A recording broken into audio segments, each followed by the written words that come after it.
Hi everyone, कैसे हो आप लोग? सही से हो?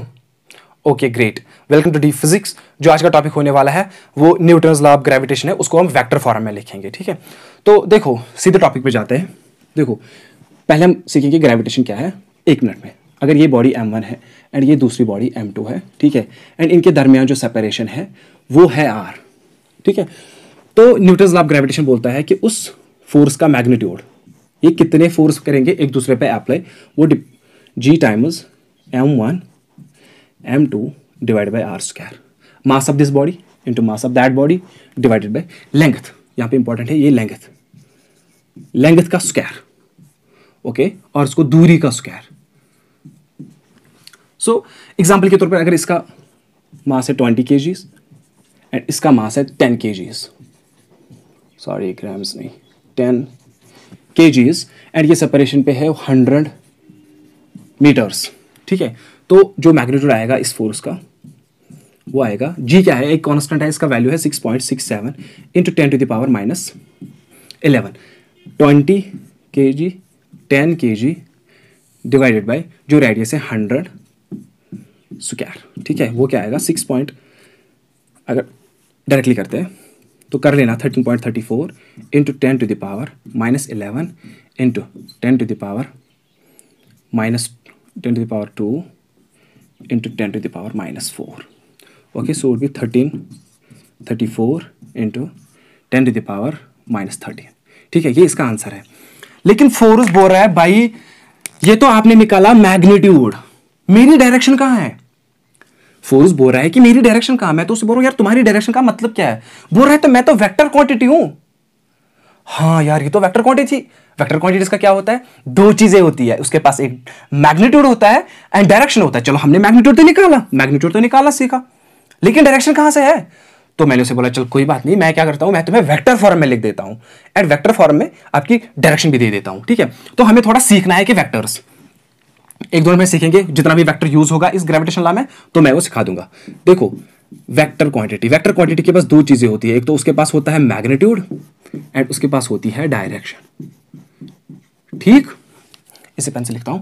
ठीक है, एग्जांपल के तौर पे देखो बहुत सारी वेक्टर क्वांटिटीज है, फोर्स है वेक्टर क्वांटिटी, मोमेंटम है वेक्टर क्वांटिटी, डिस्प्लेसमेंट है, वेलोसिटी है, एक्सेलरेशन है, मोमेंटम है, टॉर्क है, बहुत सारी वेक्टर क्वांटिटीज है। तो कोई भी वेक्टर क्वांटिटी अगर है तो ए है, इसको ऐसे रिप्रेजेंट करते हैं वेक्टर क्वांटिटीज का, उसका मैग्नीट्यूड ऐसे रिप्रेजेंट करते हैं। इसी वेक्टर क्वांटिटी को दो लाइन इसके बीच में खड़ा करते हैं, इसको बोलते हैं मॉड। क्या बोलते हैं? मॉड। इनटू इसकी डायरेक्शन, इसी क्वांटिटी को एक टोपी पहना देते हैं, उसको बोलते हैं एक कैप, इसको बोलते हैं कैप। ये देता है डायरेक्शन, ये देता है मैग्नीट्यूड। उतना ही तो चाहिए एक वेक्टर को रिप्रेजेंट करने, दो चीजें ही तो चाहिए, magnitude and direction. You understand? देखो यहां पे थोड़ा सीखते हैं कि फोर्स एक वेक्टर क्वांटिटी क्यों है। अगर मुझे दरवाजा खोलना है, ठीक है, तो एंड मुझे पुल करना है, मुझे उसे खींचना है, तो मुझे एक अप्रोप्रिएट डायरेक्शन में फोर्स देना है। अगर सपोज मुझे 10 न्यूटन चाहिए फोर्स दरवाजे को खोलने के लिए, ठीक है, अगर मैं 20 न्यूटन दूं उसको पुश करूं, 30 न्यूटन दूं उसको पुश करूं, 40 न्यूटन दूं पुश करूं, दरवाजा खुलेगा क्या? नहीं खुलेगा।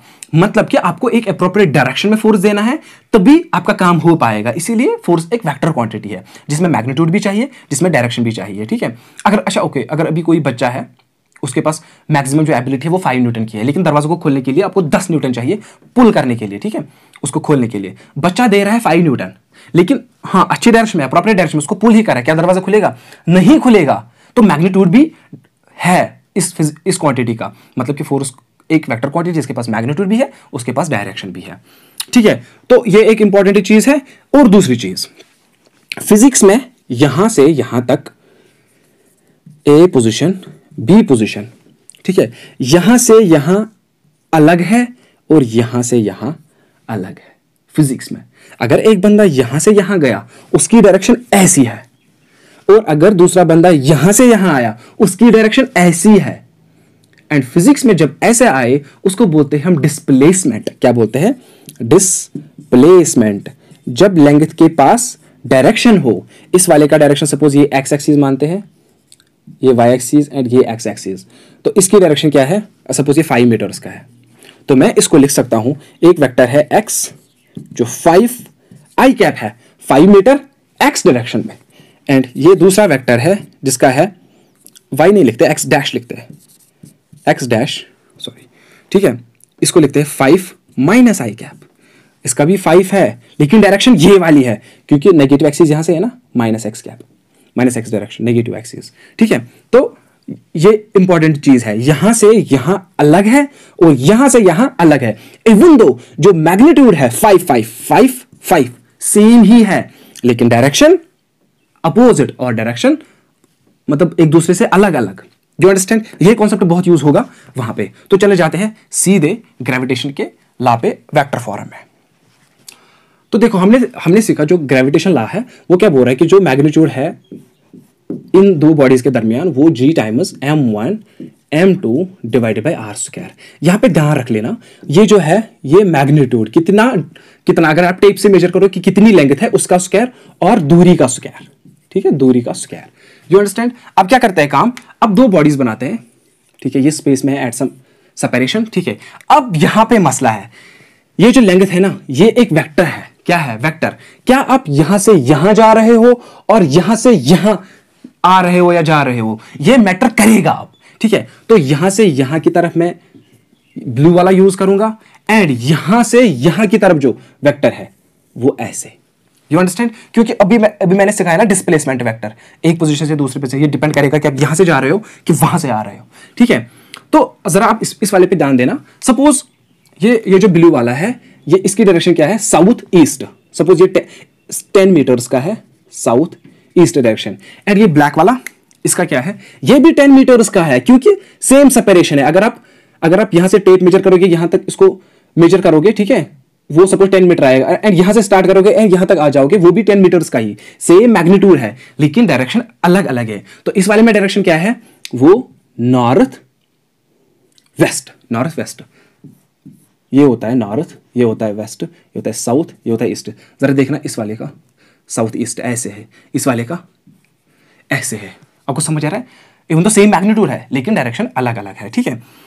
तो इसको मैं चलो यहां पे लिखता हूं। इस वाले को मैं, इसको m1 था m2, ठीक है। इस वाले को मैं लिखूंगा r, यहां जहां पे आया 1 2, ये है टू, ये है फ्रॉम, कहां जाना है और कहां से आया है। ये कहां से आया? 2 से आया ना, कहां जा रहा है? 1 की तरफ। और इसको मैं डिनोट करूं इस वाले को r2 1, 2 किसकी तरफ जा रहा है? 2 की तरफ। कहां से आ रहा है? 1 से आ रहा है, ठीक है। अब ध्यान देना यहां पे बहुत ही इंपॉर्टेंट कॉन्सेप्ट है जो मैं यहां पे बता रहा हूं। ये भी वेक्टर है, ये भी वेक्टर है। इनके पास क्या होगा? इनके पास मैग्नीट्यूड होगा और इनके पास डायरेक्शन होगी। तो ध्यान रखो, इसका जो मैग्नीट्यूड होगा r21 ऐसे, अभी मैंने सिखाया मॉड में रखते हैं, एंड जो इसकी डायरेक्शन होगी r21 टोपी वाला कैप। ओके, इसी तरीके से ये भी वेक्टर ही है, इसके पास भी होगा मैग्नीट्यूड एंड डायरेक्शन r12। इस वेक्टर को मॉड में रखते हैं एंड r12 कैप, ये इसकी डायरेक्शन है, ठीक है। अब लिखते हैं फोर्स। जरा ध्यान देना, अब लिखेंगे force F12, force on 1 due to, force on 1 due to 2। Force इस बॉडी पे किसकी वजह से? इस बॉडी की वजह से। जरा आप देखो, ये बॉडी इसको खींच रही होगी अपनी तरफ क्योंकि ग्रेविटेशन फोर्स ऑलवेज अट्रैक्टिव है। जरा ये दो बॉडीज है, ठीक है, ये बॉडी इसको खींच रही है इस डायरेक्शन में एंड ये बॉडी इसको खींच रही है इस डायरेक्शन में। आपको समझ आ रहा है? इसे force on 1 due to 2, force इस बॉडी पे इसकी वजह से, उसका डायरेक्शन ये होगा। उसका तो कौन सा वेक्टर यूज होगा? ये वाला r21 वाला वेक्टर यूज होगा क्योंकि उसी की डायरेक्शन इस डायरेक्शन में है। समझ आ रहा है? तो जो लिखेंगे force g times m1 m2 divided by, अब यहां पे मैग्नीट्यूड का स्क्वायर, जो भी मैंने बोला दूरी का स्क्वायर। किस वेक्टर की दूरी? इस वेक्टर r21 की, r21 जो इसका मैग्नीट्यूड है जैसे 10 है उसी का स्क्वायर और डायरेक्शन r21, ये cap r21 cap. You understand? Okay, इसी तरीके से F21 फोर्स इस बॉडी पे इसकी वजह से, उसकी डायरेक्शन क्या है? ये वाली डायरेक्शन। कौन सा वेक्टर होगा? r12 वाला वेक्टर यूज होगा। g times m1 m2 divide by किस वेक्टर का मैग्नीट्यूड? ये वाला वेक्टर r12 वाला, 1 2 वेक्टर का मैग्नीट्यूड इनटू डायरेक्शन कौन सी, R12 कैप। ये है gravitation law in vector form. इसको बोलेंगे हम फर्स्ट फॉर्म। क्या लिखेंगे, फर्स्ट फॉर्म। कैप में R21 cap, R12 cap. You understand. अब क्या करते हैं, मतलब बहुत सारी बुक्स लिखते हैं कैप में नहीं लिखते, मतलब फुल वेक्टर में लिखते हैं। क्या लिखते हैं, फुल वेक्टर में। देखो उसके लिए हम यूज क्या करेंगे, हमें पता है जो वेक्टर होता है वो मैग्नीट्यूड होता है और डायरेक्शन होता है। यहां से मैं इसका वैल्यू निकाल सकता हूं, A cap is equal to A vector divide by mod of A. You understand. उसी तरीके से मैं R21 कैप, R12 कैप का वैल्यू निकालूंगा यहां से, ध्यान रखना, ठीक है। देखो वो वाली R21 वेक्टर जो है वो है मॉड ऑफ R21 और R21 कैप, ठीक है, which implies R21 cap is equal to R21 vector divide by mod of R21। समझ आ रहा है। उसी तरीके से दूसरे वाला R12 जो वेक्टर है वो है R12 magnitude, R12 direction, which implies R12 की डायरेक्शन, R12 का vector divide by magnitude, R12 का मैग्नीट्यूड। तो ये वैल्यू यूज करते हैं R12 यहां पे, एंड ये वाला R21 वाला यूज करेंगे यहां पे। तो देखते हैं कि हमारा लॉ कैसे बनेगा। तो इस वाले को लिखते हैं यहां पे।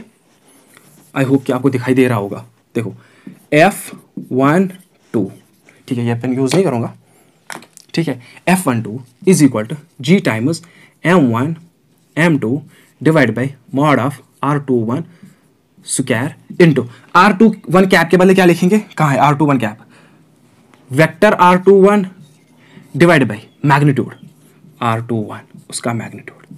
जरा देखो R21 magnitude square, R21 magnitude 1, ये 1 होता है ना, तो इसको लिख सकते हैं G times M1 M2 R21 full vector divided by, इसको मल्टीपल लिखेंगे, मॉड ऑफ R21 का क्यूब। ओके, इसको हटा देता हूं, ठीक है, ठीक है, ओके।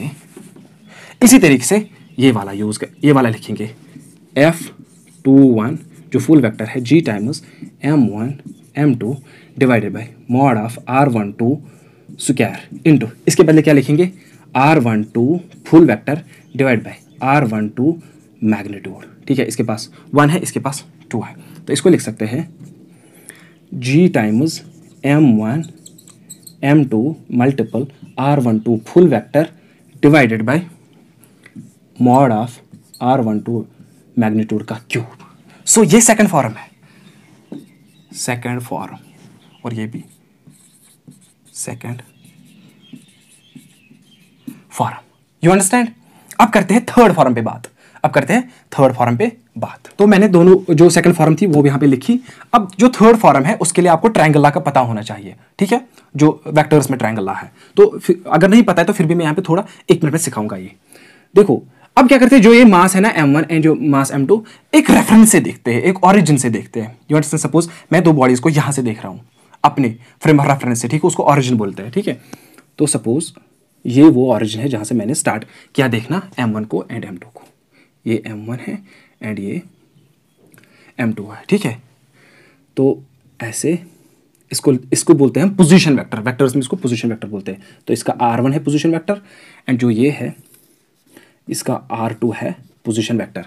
देखो ध्यान रख लेना अब यहाँ पे जो ये सेपरेशन वेक्टर है ना, ये अलग अलग है, ये R21 है एंड ये वाला R12 है।